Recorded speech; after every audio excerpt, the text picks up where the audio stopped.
It's never easy talking about football when a tragedy occurs.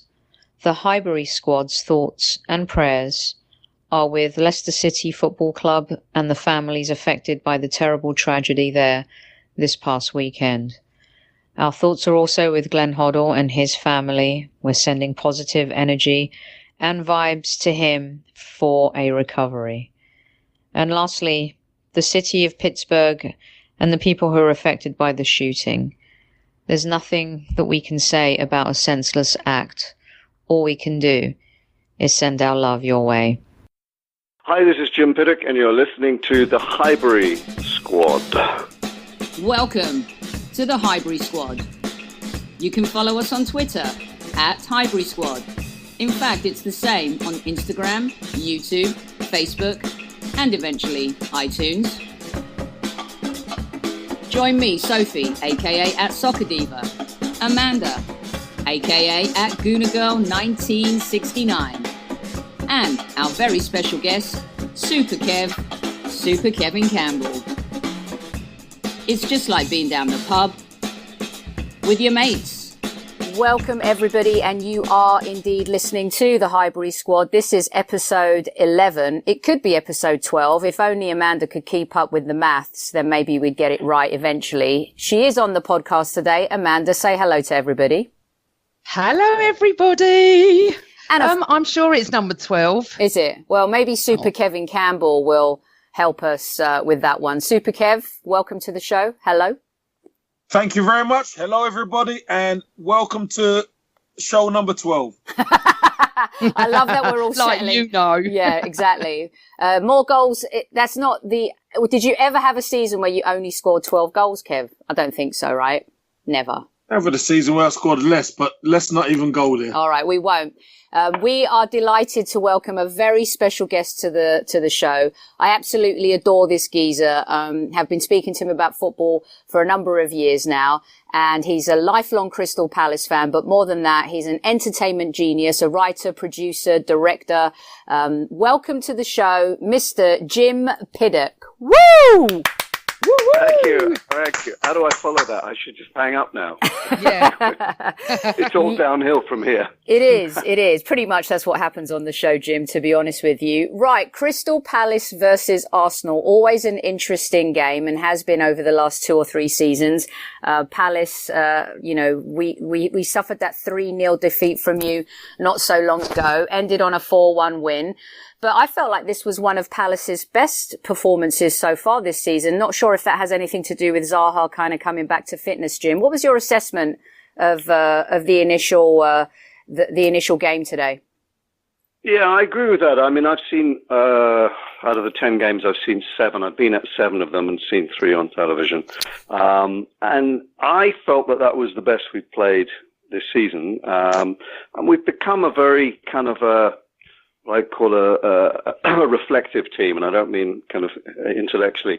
We seem to play to the level of whoever we're playing against. And every game that I've seen... Is that a good or a bad thing for us? Well, I think today was a good thing for us because I thought that we really went head-to-head with Arsenal. Arsenal are a very good team and played some nice stuff, and I thought we played some very nice stuff. Against Newcastle, who are not a good team, we didn't play very good stuff. And without a goal scorer, you're going to end up in a lot of close games if you're that type of a team that sort of either sinks or rises to the level of the opposition. And I think that's, from my perspective, after 10 games, we could very easily have 16 points. We have 8. That's a big difference between challenging for a Europa League spot and fighting, another relegation battle. But that's the large chunk of the Premier League right now, outside the top 7 or so. There are a lot of teams in that category who if they could find someone to put the ball in the net, they would be getting 3 points instead of 0. We're really firmly in that group. Jim, we've got an issue right now at left back. We have injuries, Kolasinac, Monreal. Lichtsteiner's had to dovetail today for Bellerin, who went off injured at half-time. Do you think that Palace smelt that very early on? I felt like that was the most where we were the most exposed. And obviously the penalty eventually came, the equalising penalty in the 82nd minute came from that. Do you feel like that's something that Roy Hodgson observed previously? And as a Palace fan who watches them week in, week out, do you feel like you really exposed us in that area today? I think they were aware of it. I mean, I thought what Roy did today was got us very well organised, and he got us moving the ball quicker than there have been in previous games, and that was two big pluses. I don't think we did, take as much advantage of that as we should have. I thought Townsend was the one player today who had a slightly subpar game, and he did not make the most of that situation. And it was, to be fair, to wait 82 minutes to take advantage of that weakness, which was quite obvious from the beginning. It's not great. I think that Zaha and Townsend should have probably switched earlier. And Townsend really should be looking at himself saying, I could have done more today. Hi, Jim. It's Amanda. As I said, welcome to our pod. We're really pleased to have you. And I'm really interested in your views on your manager. What do you think of Roy Hodgson? I think Roy's a wonderfully stable, sort of good choice for us right now. It's what the club needs. Is he the most exciting manager in football? Probably not. But is he one of the most reliable managers in world football? Absolutely. And I think that he's, a tiny bit conservative for my taste. There's a lot of people at the club who feel, I think Max Meyer deserves more of a chance. But Roy is of that school of, possession is 99% of the law. And I don't mean football possession. I mean possession of a place in the team. So he's not going to make changes unless he really feels there's a warrant for it. He has a game plan that he's worked on all week and with the first 11.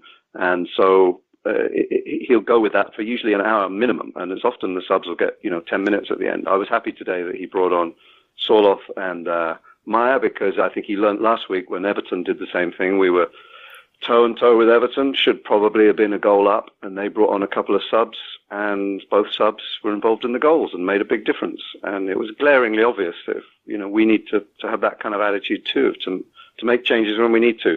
And I thought today he did respond to that, and I thought both subs did well. I thought particularly Sorloth played as well as I've seen him play for Crystal Palace. Hi, Jim. It's Kev Campbell here. Hey, Kev. I thought the 2-2 result was fair. I really do.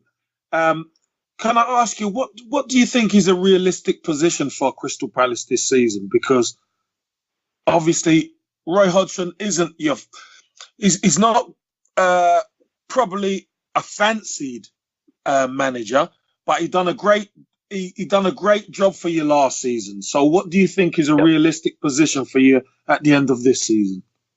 I think a realistic position is anywhere from 8th to, 14th. Listen, optimistically at the beginning of the season, I thought with the signings we made in the summer, they were very shrewd.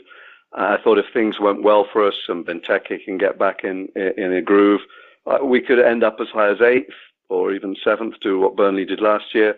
And if it doesn't click, then we could be in another relegation battle. I didn't foresee us going down this year. I think, we've got enough there in the artillery and enough organisation. So, I mean, for most Palace fans, if we get towards the end of March and we're safe, there will be a huge sigh of relief. That will be considered a successful season for us.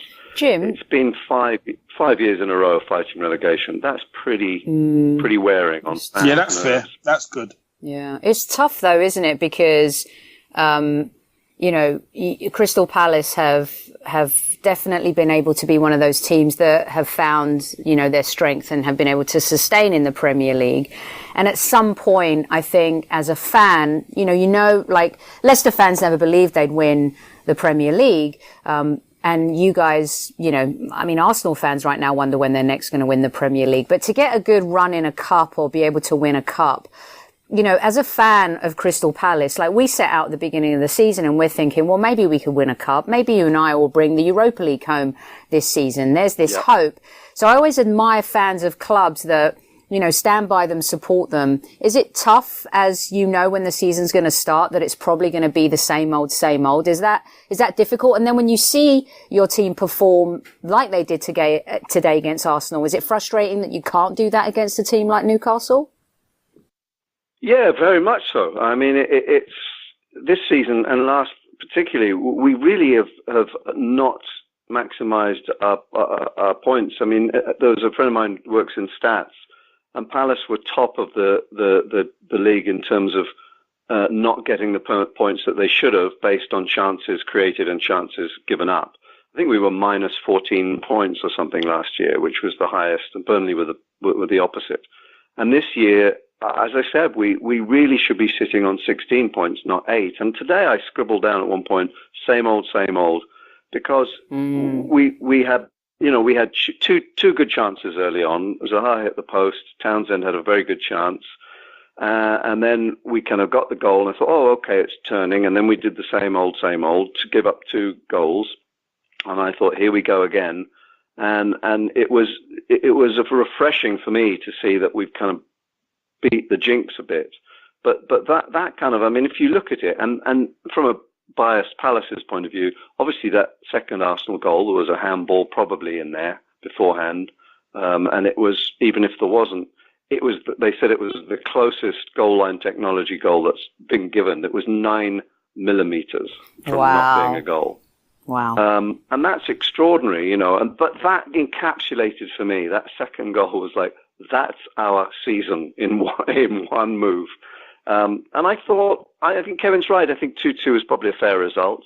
But again, on another day, Palace could have actually, if you look at the number of chances, I think we outshot Arsenal's sort of 16-9 or something and had far more corners. On another day, we could have snuck that. So it was probably a fair result. But we keep dropping points in many different ways.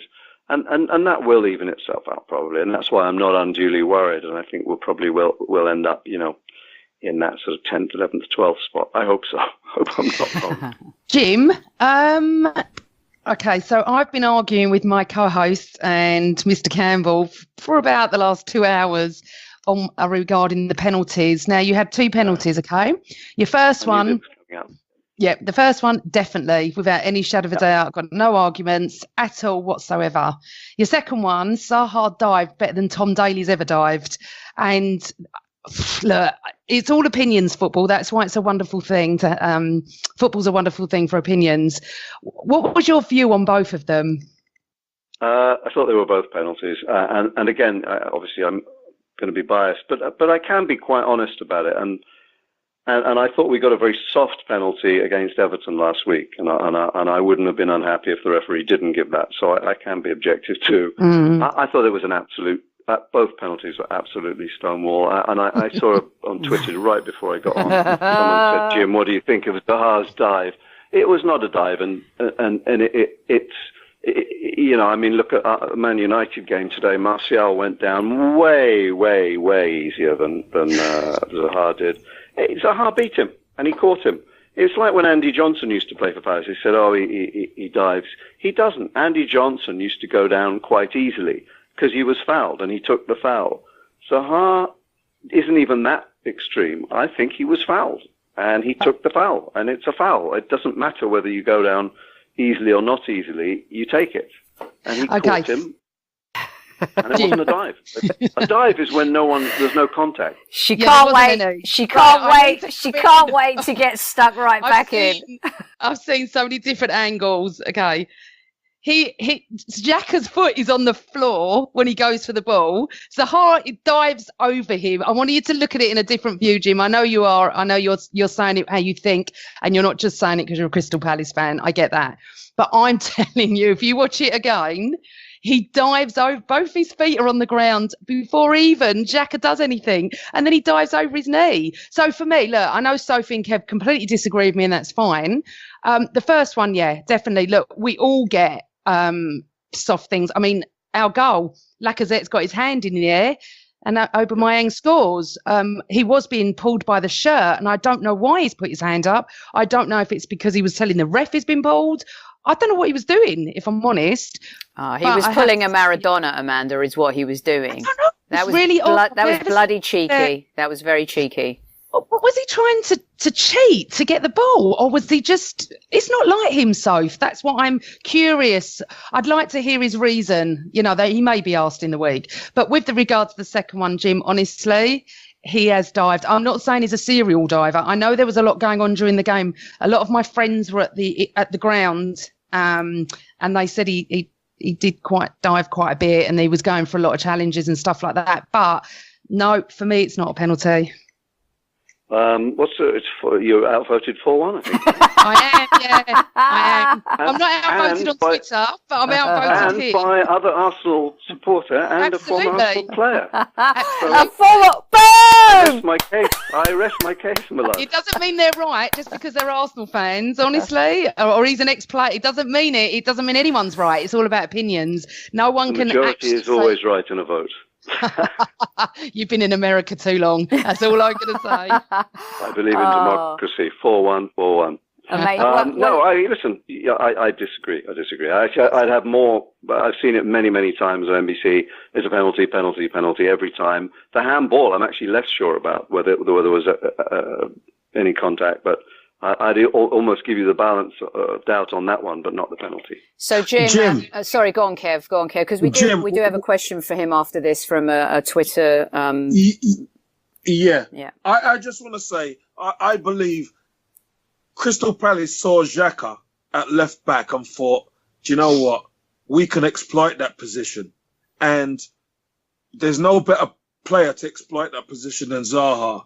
The fact of the matter is, Zaha sucked him into the challenge, and Xhaka left his foot out. Whether his foot was on the ground, in the air, it doesn't matter. He impeded him from getting the ball, and it was a penalty for me. So I understand Amanda doesn't believe it was, but for me, it was a stonewall penalty. And do you know what? I'm happy with the draw. I'll take the draw because Palace, you played well today. And you caused us plenty of problems, so I'll take the draw. Yep. I think that's a very fair assessment. And to be fair with you, you're going to kill me, Jim, if I pronounce his name incorrectly, but Milivojevic really held his mettle under pressure. You hadn't scored. Here's what annoys me about Arsenal, some statistics that we allow other teams to kind of break, if you like. You hadn't scored a goal from open play at Selhurst Park yet this season. Is that correct? That is correct. We had played 4 or 5. Was it? We hadn't scored. Yeah. So that was a big monkey off the back. Yeah, that was a tough one to. That was. And here we have a question for you from AFC Neil on Twitter at Neil Gargis. His question was, Jim, do challenges like, does the penalty like the Zaha dive that looks like a dive to fans, of course, does that make you ashamed as a Crystal Palace fan when players do that? Because it's become quite a pandemic in football, hasn't it, really? So when that does happen with your team, do you feel like, the way the game's going now, that's how players behave? Or is it something that you just kind of think, it's an unattractive trait for any player of Palace or any professional footballer to have? So I didn't quite hear you cut out slightly on the question. What was the question? Does that make, as a Palace fan, am I what? Ashamed that players behave that way. I'm ashamed when anyone does it, if they're wearing a Palace shirt or not. I'm ashamed if it's embarrassing when someone blatantly dives. There's nothing to be ashamed about. And Wilf is not a diver. He just isn't. He gets battered every week. He doesn't dive. As I say, like most forwards in the game today, he'll take the foul. And, why not? And you see players stay on their feet sometimes and not get a penalty. And you think, well, you know what? Your manager's probably screaming at you for not going down when you should have. If you're fouled, you take it. And he's that sort of player that can beat other players. And he gets tons and tons of fouls outside the penalty area. And to be honest with you, they should be just getting him into that area as much as possible and waiting for it to happen. I don't. Why would you feel ashamed? I mean, if I was the player doing it, I might feel ashamed. But I mean, Martial today for Manchester United was more debatable. But to be honest, that was probably a foul too. He just decided to, delay it by several seconds, and it looked stupid by staying on his feet and then going down. But no, I don't. I think that's ridiculous to say. Am I ashamed or whatever? That's an Arsenal fan asking you that question on Twitter. So I have another. Zaha to me seems like the kind of player that, with even better players around him, could be pretty special. And I know that he just recently signed that contract with you at Crystal Palace. Yep. And Yep. I think he deserves it. He's the star man of that team. I feel like he's somebody that could actually be playing regularly for England. Do you feel like eventually that contract signing was a way for him to say, protect him, the agent protecting him, hey, come and get me, maybe next summer? Do you feel like he's really committed to Crystal Palace? And without him, what does your season look like this year? I think Wilf is absolutely committed to staying at Crystal Palace this season. Beyond that, I don't think anyone can say that about any player at any club. There is a worry that we're a bit of a one-man team in terms of he is so outstanding. What we really need is one other player to worry teams on the other side, and we had it with Yannick Bolasie when he was at his peak. And Townsend, we've occasionally had it, but he's more of a grafter than kind of a mercurial threat. So we need that other player. And I think the one person we missed this season, and actually if we had him in the team from the beginning of the season, I think we would be sitting in the top 8 or 10, is Ruben Loftus-Cheek. Because even though he's not a wide player, totally, he has that little bit of quality that towards the end of last season, when you had Townsend, Zaha and Loftus-Cheek, and Benteke was starting to hit some sort of form, and Van Aanholt on the left there, that was really a handful for teams. And we're just missing that one player who can take the weight off his shoulders. I mean, because you can see that he feels like he has to do it all at times. And that's what we're missing. Yeah, he definitely has a huge burden on his shoulders, and he carries it well. You're listening to the Highbury Squad, our very special guest, Jim Piddock. You can follow him on Twitter at @RealJimPiddock. So I want to throw back the clock a little bit, seeing as we have Super Kevin Campbell on the pod. There must have been times, and I'm going to ask you both this, because Kev, you've got great memories of playing at Selhurst Park, and then I'm also wondering if Jim has great memories or not so great memories of watching you and Ian Wright, their former goal-scoring machine, play at Selhurst Park. Kev, you first. Talk a little bit about what it was like playing back in the day at Selhurst. Back in my home place, South London. Obviously, I used to go up and watch Crystal Palace quite a bit. We used to whip them. That's what we used to do. The truth. And Jim will tell you the truth. We used to whip them. And Ian Wright was on that team. Mark Bright, Andy Gray, who I've known since I was a kid. John Solarco, all those guys. We used to whip them regular. And then, it used to be a good, used to be a really good result for us. And then, obviously, they started getting better. We told Wrighty after the games, Rocky used to say, Righty, you need to come to Arsenal, man. You're never going to beat us. And Righty used to be like gutted because we were there. We took all the spoils. We slapped him up a few times, and then we move on. And then Righty joined us, and he used to get some terrible stick. I think there's quite a few videos that's been on Twitter, showing that 1-2. I think 3 1-2s, and then Righty puts the winner in, and he celebrates against his old club. He got terrible stick that night. And, it was always great because Crystal Palace were a great team back in the day, and then they came back into the Premier League. And then we were locking horns, so it was fantastic time for all of us. What do you think, Jim? Yeah. I mean, obviously the golden era for us, but was with Wright and Bright up front. No, Jim, did we whip you? Yes or no? Come on, tell it. Yes. Yeah, I did interject when you were saying that, absolutely. Yes, no question. I used to dread playing Arsenal, home or away. It was just, in fact, almost every other London team in the top division at that time would always clobber us. Chelsea, Arsenal, Spurs. So yes, I've got some pretty awful memories from Highbury, from Selhurst, of playing Arsenal, and yes, you've inflicted a lot of pain on me in my life. So you owe me now. Yeah. Got to buy him a pint now, Kev. Got to buy him a pint. Yeah, I have to, Jim. I do have to. Definitely. Yeah, you're right. No, you're a terrific player, and you know, you were part of some great teams too. So we were punching above our weight at times. So, Jim, we've prepared something a little bit special for you, like we do with all of our special guests. It's the quick fire round. It starts on the bell, and you have to, there you go. You have to kind of answer just as it's a quick fire round, very, very super quickly. Amanda and Kev, do you want to join in this? It's a little Crystal Palace mixed with a bunch of other stuff. Do you want to play? Yeah, of course. All right then. No, I've said my bit. I don't want to hurt Jim anymore. The pressure, the pressure. Trust me, as a Palace fan, I'm beyond being hurt. All right, here we 50 go. years of hurt. Oh, poor Jim. Right, well, this will be fun. This will be more fun. The quick fire round starts on the sound of the bell and ends on the sound of the bell. Okay, here we go. Stevie Coppell or Ian Dowie? Stevie Coppell. Ian Wright or Mark Bright? Oh, tough one. Brighty's a very, very good friend. Love them both. Oh, God. Ian Wright's the best player that's ever played for Crystal Palace. Mark Bright, I love you. Amanda, we know who you're going to pick. Anyway, let's keep going. Future Crystal Palace manager, Chris Coleman or Gareth Southgate? Gareth Southgate. If you could have had one of these fellas in your team, who would you pick? Thierry Henry or Dennis Bergkamp? Thierry Henry. There's a house fire. You can only save one of them.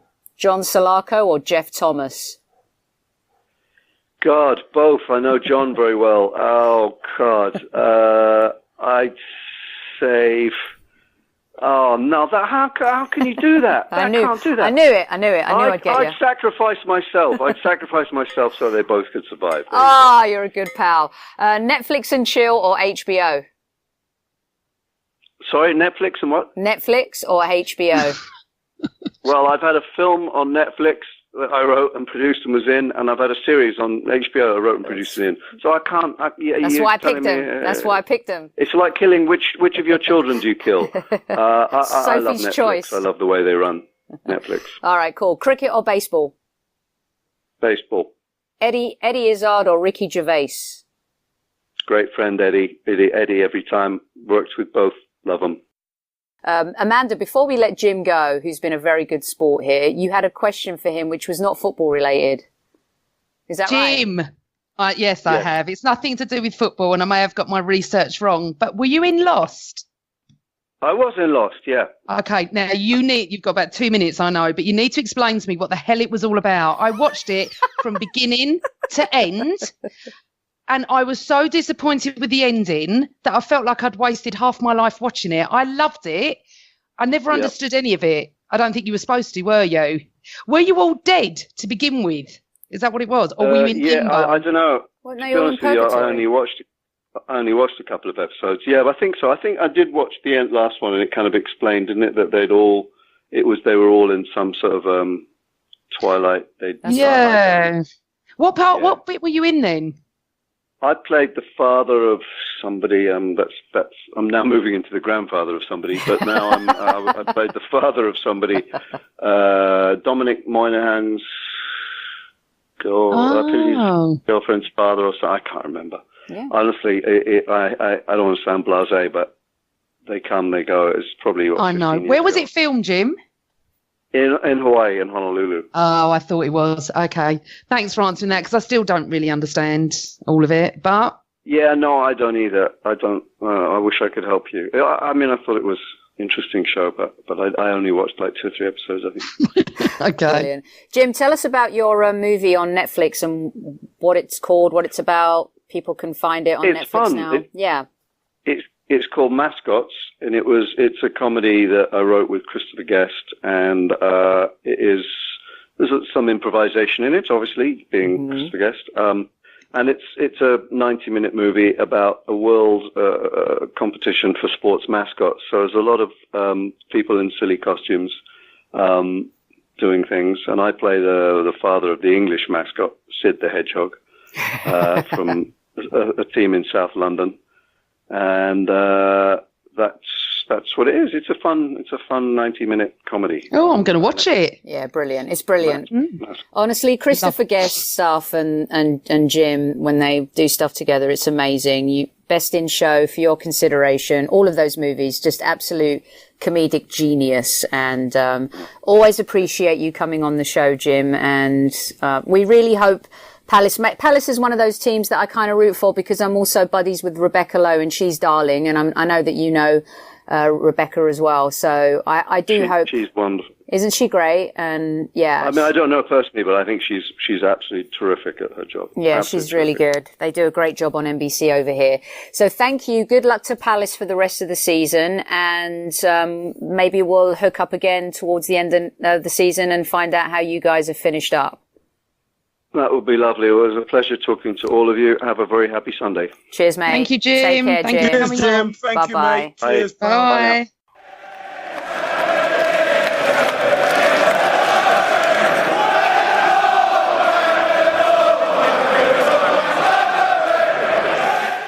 Thank you, Jim Piddock, for gracing us with your presence. A lovely fella. I adore Jim, and I hope Amanda and Kev enjoyed him as much as I adore him. But okay, here we go. Because, Jim's a very polite Englishman, you guys, all right? And I'm not saying Super Kev isn't a polite Englishman, but what I am saying is that Amanda and I are not polite Englishmen. Are we polite English women, Amanda? Maybe, I don't know.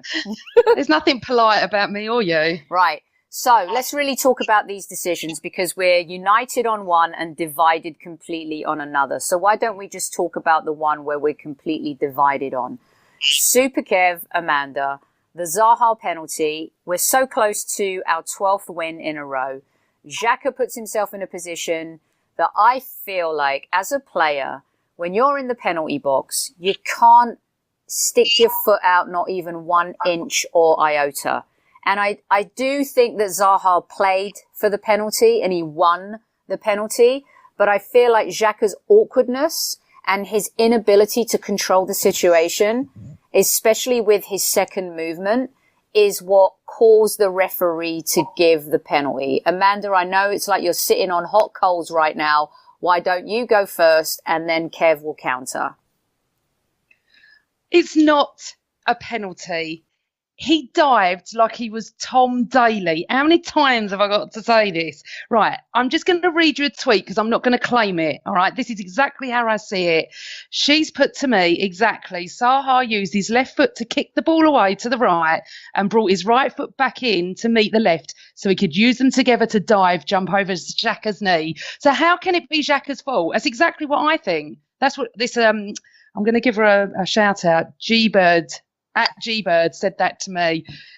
There's loads of people on social media that are in my camp. I'm telling you. I know you two aren't and Jim wasn't, but he dived. Simple as that. He played it and he got a penalty, and it's not a penalty. Super Kev.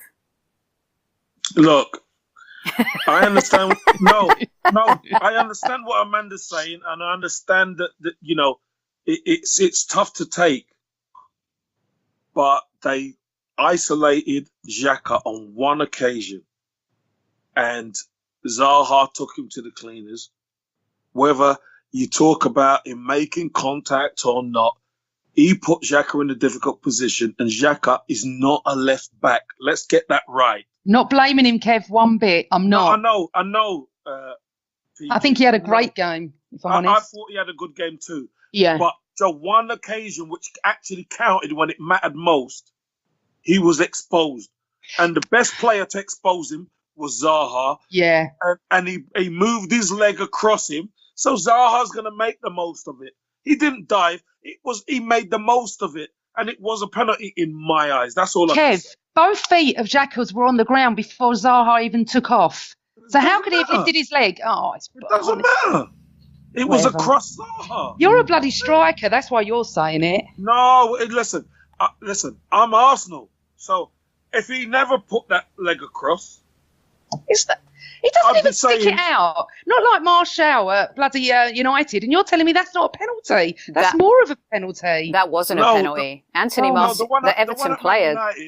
The one at Man That was a United, good challenge. the player got the ball. Yeah. He got the ball. Oh, my God. All right, hold on a second. Time out. Otherwise, do you want me to ring that bell again? Do you want me to ring the bell? Right, fine. Then there's only one way to settle this, and that is to bring on the ref. This is a public service announcement. Listenership is highly advised. In order to protect his identity and the potential abuse from the Gooner Nation and Premier League fans at large, we cannot reveal the referee's name, blood type, or general location. Public service announcement end. Referee, welcome to the Highbury squad. Thank you for joining us once again this week. How are you, Ref? It's been a very, very busy Sunday. Yeah, no, I'm good.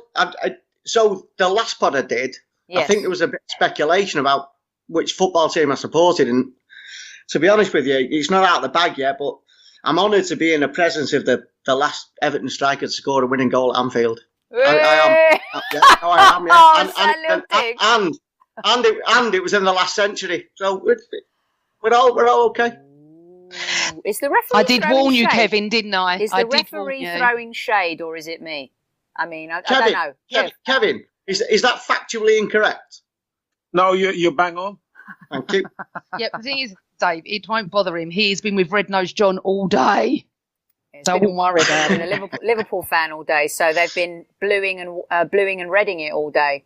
Right, referee, I feel I can't let that go. I had to bring it in. By the way, I would like to say that we are honoured on the Highbury squad to have the main man who was the last ever player to score, all right, in goal, a Scouser derby. And I know, it's amazing.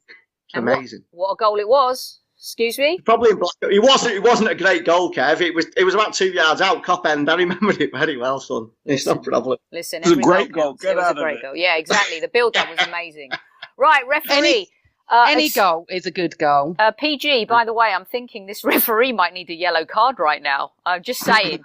I give the yellow cards out, Sophie, right. and you've had one already, so be quiet. He won't be invited back on the next pod I'm just because saying, the next pod is next weekend. You can't smash it. You can't smash Super Kev. Right, referee, here we go. Big game at Selhurst Park today. Lots of talking points. Obviously, 2 penalties for Crystal Palace.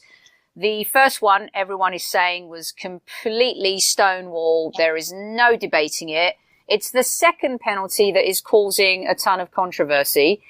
Talk us through why you think that was or wasn't a penalty against Granit Xhaka on Zaha. It's poor defending. So you've got to look at. I heard Amanda before, and I get what she's saying. As a football fan, you're going to look at that and you're going to watch the replays, and you're going to go, okay, it is what it is. But as a referee, you have one view of this. You have one view of it. Granit Xhaka, and I said, funnily enough, do I out myself here, Amanda? Because I said this to you today. He's not a right back in a million years. He's not a defender. And what he does is he allows himself to be duped. And is it the right decision? Well, if you watch it 6 times, probably not. Or maybe twice, probably not. But actually, in the full view of the referee, that's a penalty all day long. He has nothing else to give. Granit Xhaka holds his leg. The player goes beyond him. Zaha's clever, and he wins the penalty. The blame lies with the defender, in my opinion. Okay, but that first of all, he's not a right back. He played left back today, but that's not the point. He isn't a left back. Whatever he played. Oh, full back, sorry. Get your facts right, Ref. Get your facts right. Yeah, get your facts right, because we only did. Yeah. He's a full obviously, back, facts are very important. He plays right back next week if he wants. He won't be playing next week because Kolasinac and Monreal are deemed to be fit. Oh, Kev, listen. We're going to beat them anyway. We're going to come on to that anyway. So basically, I'm going to. It's not a penalty for me. Full stop. You know how I feel. I'm not.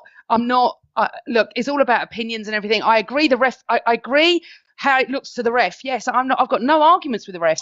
Absolutely not. That's the end, Amanda. That's the end. How it looks to the referee at the end. That's fine. But it's not a penalty when you look at it again. Doesn't matter. are the rules of the game. Done. Okay, The referee gives it. But you look can at only go off one thing. Hold on. You look at Lacazette's goal, Aubameyang's goal, and Lacazette's got his hand in the air like Maradona. So you can still look at it and still have a reaction afterwards. Okay, I didn't see what Lacazette did until the replay came in, and the ref's not going to see it, nor did the linesman. So all I'm saying is, for me, he played it, he dived it, he did what Vardy did against Monreal at Leicester, against Leicester at the Emirates a few years ago, and I said the same thing. It wasn't a penalty then, but I'm not blaming the ref. Absolutely not. Okay. Zaha's done his job. He's dived over the knee and he's got a penalty. Good luck to him. Listen. It's not about Zaha. If it was it's not about Zaha. This is about Xhaka. It's not fair on Xhaka. Thank you, ref. Hold on 1 second. Everyone, just 1 second. Right. 1 second. It's not Xhaka's fault. It's not Xhaka's fault. He's not a left back. It is Xhaka's fault. Oh, it's no, not. but Amanda, in that situation, he's an international footballer, Amanda. Hold on, ref. In that situation, Xhaka is the player who is playing defensively against the attacking player coming onto him. So it is Xhaka's responsibility. That is, in that moment, his responsibility to either have a clean tackle or do something that pushes Zaha a little further away from the goal. Now, Kev, with regards to what the referee is saying here and why I wanted to jump in, is that, are you saying, ref, that just because of the view of the referee in front, are you saying that if he was maybe at a different angle, that penalty isn't being given? I don't understand that. Is that me or Kev who's answering this? Well, no, I was just mentioning Kev's name because I love him so much. But what I'm saying is that you said to Amanda... It's not about the angle the referee. No, but you just said that like, he's right in front of the referee. Yeah, no, what I'm saying is what the referee sees, in his view, it's not about the angle. What the referee is looking at is one decision. He gets one snapshot at it. And what Zaha has done, he has gambled that what Xhaka is going to do, he's going to hang his leg out. That's what he's gambled he's going to do. He doesn't actually hang his leg out. He just holds his leg. But Zaha's gone behind him. From the referee's position and what he sees, he's going to give a penalty every day of the week. That's a penalty. When I looked at it in full time, I went, it's a penalty. When I watched it in slow motion, I went, maybe not. And I'll tell you another thing. That's not going to be overturned on VAR either. Because VAR has to give clear and obvious reason why the referee is wrong, and there isn't that there. So was the Martial penalty today, Everton, Manchester United, because Kev and I think very strongly, once again, that the Everton player actually got a touch on the ball. I didn't think that was a penalty at all. Penalty all day. Kev, step in here, mate. He touched the ball. He touched the ball, but you're watching it with hindsight. That he touched the ball. Of course he did. It's a penalty. The referee can only give a penalty in that situation. He can't give anything else. Why? I'll ask. Because Kev, from his view, from what he's seeing in a one-off view of it, he doesn't get the ball. He's giving it because he doesn't think he's touched the ball. Right. You've seen it on a replay, Kev. Yeah. So if it was VAR, would that be a penalty? Yes or no? No. So that would be overturned, Kev. Right. Fair enough. But the Xhaka one wouldn't be. Yes, I get that. I understand that. Yeah, that's fair. So with the Mustafi penalty, in your opinion, referee, was absolutely 100% a penalty? Yes. Okay, we all agree on that one, I think. Also, so all right. Sorry, Soph. Just on a wider context, and I know that people listening to this will know who I support, and we're moving forward to next week, aren't we? And whatever, but okay, we're not moving forward to next week. Okay. I want to just ask Kevin something. Kev, did you ever dive? No. Oh, no. Shut up. No, I believe back in the day when Wrighty and Rush and Shearer and that ilk of player, KC, I think that there may have been the odd occasion, but it wasn't in their psyche mentally to think that way, to dive. Now they do. That's the difference. Can Can I just jump in and ask Kevin something there? Because I think that's really pertinent. Kev, I've watched you for Everton. Obviously, I'm not particularly liking you in that shirt. And you play for Arsenal. No problem. What at Forest. I don't think, as a footballer, I ever watched you and thought you dived, ever. You're not that type of player. But you're not. He's not. I'd say he was, and he's not. I'm not saying he isn't a diver, absolutely not. But there must have been the odd time I looked for it, Kevin. No, it's not. Right. All right, shush, both of you shush. I want to hear what Kev says. I'm speaking. Hold on, I'm asking a question. Let him finish. I've already asked him. You interrupted him, Amanda. You interrupted the ref. It's not about diving. But I'll tell you now, if Kevin Campbell is in the cop penalty area in the 93rd minute of a game and he feels a knock to his leg and he's running, you're not telling me you're going to break your fall not to go down. That's not diving. That's winning a penalty in a situation. Am I right, Kevin, or not? Well, it never happened. I know, but obviously you never got in our penalty area. No, I can only talk about what's real and what's not real. Okay.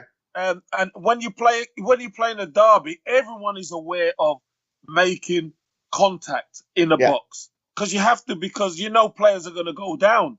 So if it's a 93rd minute and somebody makes a mistake and they clip you and you go down, it's up to the referee to make a decision. Yeah, no, I agree with you. Totally agree with you. You understand? It's not that you die, absolutely. But if somebody 100%. Clips you, you go down. Yeah, of course. Absolutely. That's what I was saying, really. That's the point I'm making. If someone makes contact with you, you're going down. I get that. Yeah. All right, ref. We hear all your points, and I do think there's a different mentality to the striker back in, the 80s and 90s when Kev was playing and stuff like that, and even the early 2000s, I think. It happened last week, Sophie. Well, last week is now in the modern game. The modern game is very different. Sergio Aguero did it last week. Stayed on his feet. Yeah, but what she's saying is the modern game, it happens. Oh, yeah, no. Some players do stay on their feet. Lacazette did once and he shouldn't have done. So it does happen. But, I mean, we can't say that, Soph. I mean, we had Perez. I'm not being funny. He got touched slightly. I never forget, actually, Sol Campbell going down. A big lump like him. And he went down and it wasn't a penalty and we got one. I don't know. We had Suarez who never went down. Yeah, all right, whatever. God, I can just imagine all the listeners. On that note, referee, now I think you've only just gone and exposed yourself completely. We have nothing to do with that. We've always protected your identity on this show. And if you listen to the jingle back once the show's posted, you will hear that we have done everything we can to protect the identity of the referee. Anything that happens beyond here is on you. We'll speak next week, yeah? You know what, referee? I can't wait to talk to you next week. You know why? Because me and my pals here, Super Kevin Campbell and Princess Guna, cannot wait to wipe that little smile off those Scouser faces. You have your little pie and chips up there north, where the clouds are, it rains a lot, it's cold, it's so cold. And you know what? I reckon we're going to hand you your first defeat. Can't wait. All right. Good. We'll discuss the 94th minute Salah penalty next week. It's fine, no problem. Salah scored 2 goals after being absent all season. Will he dive? Who? Mohamed Salah? Yeah, he'll dive. No, Mohamed Salah won't dive. Bobby Firmino, mate. I reckon they'll both dive. Anyway, referee, thank you so much for joining the Highbury squad today. It's been such a pleasure. Thank you. Take care, including the blue nose. We'll see you. Goodbye. Don't let the door hit you on the way out. Bye. Bye. Bye. The referee has left the building. Public service announcement end. All right, thanks to the referee. Was it me, PG, or was that a little controversial from the referee this week? I felt like you should have been handing out red cards to him left, right and centre there. That's the most outrageous performance we've ever heard from the ref. I think he couldn't wait to speak to his blue-nose friend. So that's why. And especially with us coming up next weekend. I still disagree. I still think he dived. It's brilliant. Listen, we want all our listeners to tweet us with all your views, because I'm sure this is going to run and run and run. The beauty of football, it's all about opinions, can't be factual unless it's a goal. So, controversial was good. But we need to move on. We've got Blackpool before Liverpool. I know, Exactly. we do have Blackpool Exactly. before Liverpool, but I just wanted to wrap up Crystal Palace because there were two things I wanted to ask you guys, but you got to answer it in 30 seconds or less, right? Lacker's lack of care when he passes the ball, when he's not moving in a forward position. Kev, we've seen 2 goals now this season, maybe 3, if Amanda can correct me. What do you think about that? Is that something we should be concerned about with Lacker? 30 seconds. No, I don't think so. I think he's just trying to do the best for the team. He's put such a high work rate in. It's ridiculous. And, we've got to go with our guys. We can't turn our back on them. Look, we drew today, but we're 12 unbeaten. And I think it's a positive. So let's wrap this one up and let's move on to Blackpool. All right. Right. Amanda? And I actually agree with all of that, fun enough. Lacazette is the only one I know is today and the Chelsea when I was there, because I screamed at him when he did it and then they went and scored the 3rd goal. Mm-hmm. But no, it's not a concern of mine. As Kev says, the amount of work that boy puts in, I would never sit here and slag him off at all. Absolutely not. I love Lacazette. But we are allowed to pick out if certain things happen. Of course. Like last year we spoke about Xhaka. I mean, we haven't even spoken about his wonderful free kick. It was beautiful. I can't blame him for that penalty. I'm sorry. I don't think it was one. So he's not a left back. He's doing his best. And I'm glad that the crowd were all behind him because you could hear that. That is a fantastic point. And one of the best points so far on the podcast today is that we are so killing Xhaka for that penalty that we are forgetting about that wonder free kick. That was a peach of a goal. I went nuts. What a beauty. That was an absolute beautiful goal. You're right, Amanda. He should be given credit for the progress he's making this season under Unai Emery, and also for that goal. It was absolutely stunning. I do want to ask you guys one more quick one. Should, deal or no deal, Ozil walking off like he was 100 years old in a Zimmer frame and then throw in the captain's armband, I believe it was, after he passed Unai Emery? Should we be concerned about that, Super Kev? Not at all. I think he was just frustrated that he didn't have a great game. And I think Unai Emery has earned the trust of the players that they back him. So, he's like that. He will make changes when it's not working. And, hey, from Ozil in the week to Ozil today was chalk and cheese. So it's understandable. Amanda, does that bother you what he did, or does it show that he cares and he couldn't impact the game? Look, it's very hard because people think I just say everything wonderful about Ozil. I think he was frustrated. I like to see that passion. I watched his interview with Alex Scott. I don't know if you both you wouldn't have watched it. Kev, did you see the interview with Alex Scott beforehand? Yes, I did. Yeah. I mean, he laughed at when people said he was lazy because he's had it a lot. But I love seeing that. He threw it down. He was pissed off. Well, why shouldn't he show that? You get like, I didn't have a problem with Sanchez doing it, if I'm honest. But you know what? Look, he was upset with his performance. He was upset. I don't know if he came off at the time we were losing or we were drawing. I don't know. But all I'm going to say is I've got no problem with it at all. Okay, very cool. So quickly before we end the show, and you know what, guys, we're running out of time, so we're going to answer your Twitter questions on Twitter. Wow, how revolutionary is that? Thank you so much for sending them in. Amanda, Kevin and I will make sure that we respond to every single question. Blackpool in the League Cup, another opportunity to see some younger players. And I'm really excited because I have a feeling, obviously, Smith Rowe might be playing in this. I can't wait for his Arsenal future. What are your predictions, guys, for the League Cup against Blackpool? 4-1 for me. 4-1. We're going to beat them 4-1. Okay, so Kev, you're 4-1, yeah? I'm going 3-0. I'm going to go 6-1. Oh, what? Behave. Oh, no, I like it. We're going to thrash them. Sophie. Yeah. 6-0. 6-1, I said, Amanda. I'm giving them a goal because it's Arsenal. All right? Yeah, I think we're going to thrash them 6-1. I think it's going to be emphatic. And I think a lot of players are trying to impress Emery. It's very different to Wenger. They used to know they'd get to play, and they were lackadaisical, whereas I think this crowd under this manager want to prove they deserve to be in the first team. All right, let's talk about the big one. November 3rd. This is it. This is the big test, you guys. 12 unbeaten. I would like to take the score and shove it right up that ref's. What do you guys think? What does your crystal football say? Amanda, do you want to go? I'm going to go Arsenal 3, Liverpool 2. Get in there! Come on, Arsenal!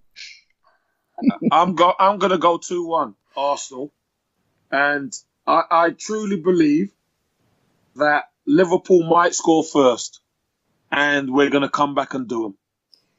Do you guys remember that game last season? Yeah, I was there. Oh, yeah. my God. I mean, that was unbelievable, wasn't it? That 2 minutes. Was it 2 minutes, Amanda? Madness. It was 2 minutes of madness, wasn't it? It was just a joy. And I think that we were really unlucky not to win that game. And I think that... Soph, yeah? What's your prediction? I know. Don't forget. Okay. I actually think it's going to be 3-3. Oh, really? Well, the same as last year? Yeah, after all that, I gave the ref and stuff like that. I think even a draw is great for us because everyone's expecting them to thrash us. And I tell you something, and I'm going to post it because I sent it to Kev the other night. I was very upset with Paul Merson. What is he about? I know he's your ex-teammate, Kev, but what is that about? Just trying to kind of have a voice and be controversial just for the fact. And he's actually goading Arsenal fans and acting like he's not even being authentic in his analysis and his opinions. What was that? He's actually looking forward to us getting thrashed by Liverpool. Before he says a word, Kev. Sophie, what I think Merce has an opinion. I knew he was going to say this. No, he has an opinion, and you've got to respect his opinion. It might not be what we want to hear, but he's got an opinion. Now, it's up to the team to prove him wrong. And, we would jump all over Merce if we beat them or we get a draw or we don't get thrashed. But what Merce is banking on is Liverpool are a dangerous team, and we all know that.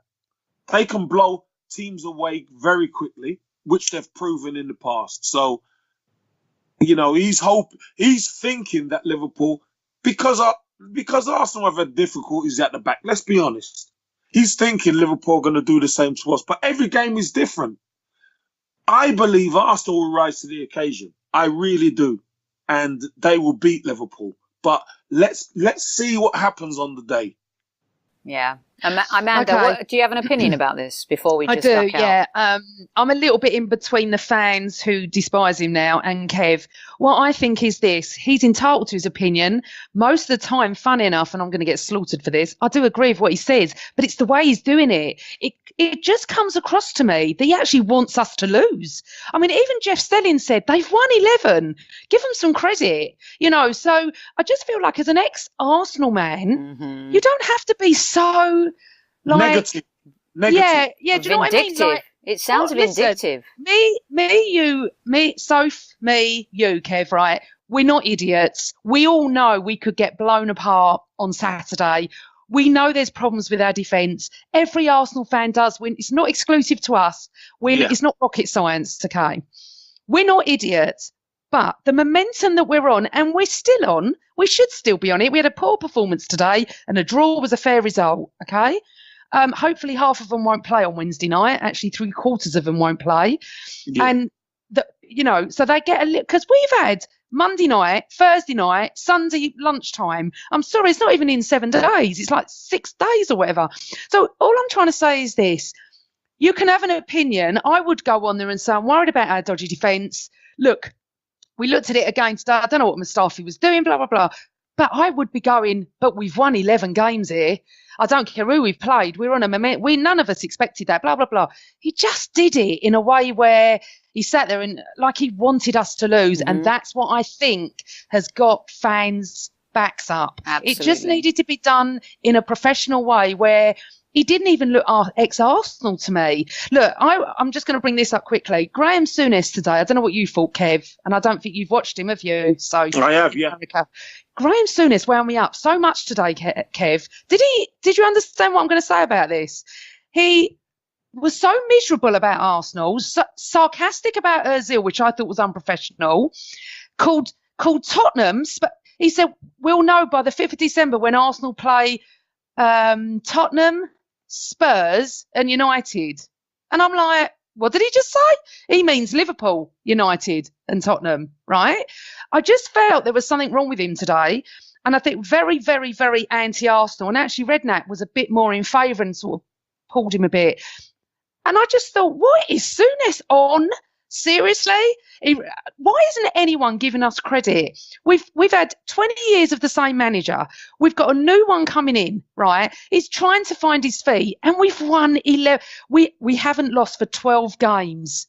I'm sorry.